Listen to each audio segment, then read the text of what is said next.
आजकल मार्केट में BLDC fans की हाइप है। ब्रांड तो यहां तक क्लेम करते हैं 65% एनर्जी सेविंग। क्या पॉसिबल है? चलो कंपेयर करते हैं। इस टाइप का नॉर्मल सीलिंग फैन आपको 50 से 60 वॉट की एनर्जी कंज्यूम करता है। मान लो आपने 8 घंटे चलाया तो इन ए मंथ 12 यूनिट कंज्यूम करेगा और 10 रुपए यूनिट के हिसाब से 120 रुपए एक महीने में। On other side BLDC ceiling fan जैसे एटम वर्क के फैन आते हैं, बोलते तो हैं 28 वॉट, पर 28 वॉट में चलते हैं नहीं। आप मेरी वीडियोस देखना तो मैंने प्रैक्टिकली टेस्ट करके बताया। फुल स्पीड पे 35 वॉट कंज्यूम करते हैं। इसको भी आपने अगर 8 घंटे एक दिन में चलाए तो 30 दिन में 8.4 यूनिट कंज्यूम करेगा, अप्रोक्सीमेटली 84 रुपीज। सो बीएलडीसी फैन से अप्रोक्सीमेटली एक महीने में 36 रुपीज बचाए और एक साल में 432 रुपए, मतलब 2 साल में आपका पंखा फ्री हो जाएगा। बट इसका एक और एडवांटेज है, जनरली इस टाइप के बीएलडीसी फैन में आपको एक स्मार्ट रिमोट मिलता है तो कहीं से कंट्रोल कर सकते हो। एलईडी इंडिकेटर भी मिल जाता है और कुछ में लाइट्स भी आपको मिलती हैं। हाँ, प्राइस ऊपर नीचे हो सकता है बट टाइमर वगैरह बहुत सारी चीजें कस्टमाइज कर सकते हो एप्लीकेशन से भी और रिमोट से भी। बीएलडीसी फैंस में एक और एडवांटेज है, दैट इज इन्वर्टर बैकअप। जैसा पहले बताया था 35 वॉट कंज्यूम करता है नॉर्मली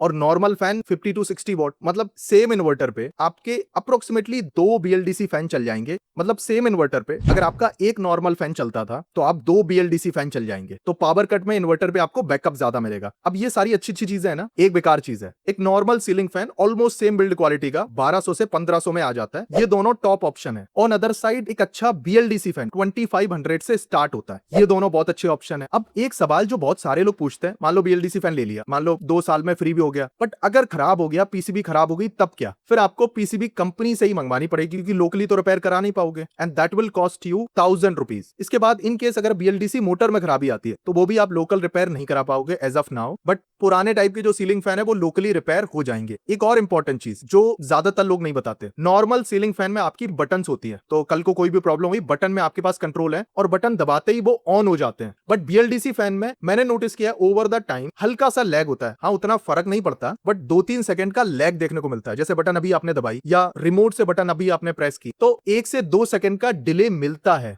मतलब आपको लगता है कि बटन आपने दबाई, अब 1-2 सेकंड बाद फैन ऑन होगा। मेजर पॉइंट नहीं है बट इतने सारे बीएलडीसी नॉर्मल फैन टेस्ट करने के बाद सभी चीजें बताना इंपॉर्टेंट है। अब इसके बाद बहुत सारे लोगों को कंफ्यूजन हो सकता है फैन स्पीड या हवा में, तो ऐसा कोई डिफरेंस नहीं है। अगर सेम कैपेसिटी का सीलिंग फैन भी उतनी हवा देगा जितनी बीएलडीसी फैन देगा और पीसीबी इतनी जल्दी खराब नहीं होती। हम 5 साल से क्रॉम्पटन, एटमबर्ग और हेवल्स के बीएलडीसी फैंस को यूज कर रहे हैं। सो डेफिनेटली अगर आपको इन्वर्टर पे बैकअप ज्यादा चाहिए तो ये बहुत ज्यादा अच्छा ऑप्शन है। और अभी भी कोई डाउट है प्लीज कॉमेंट।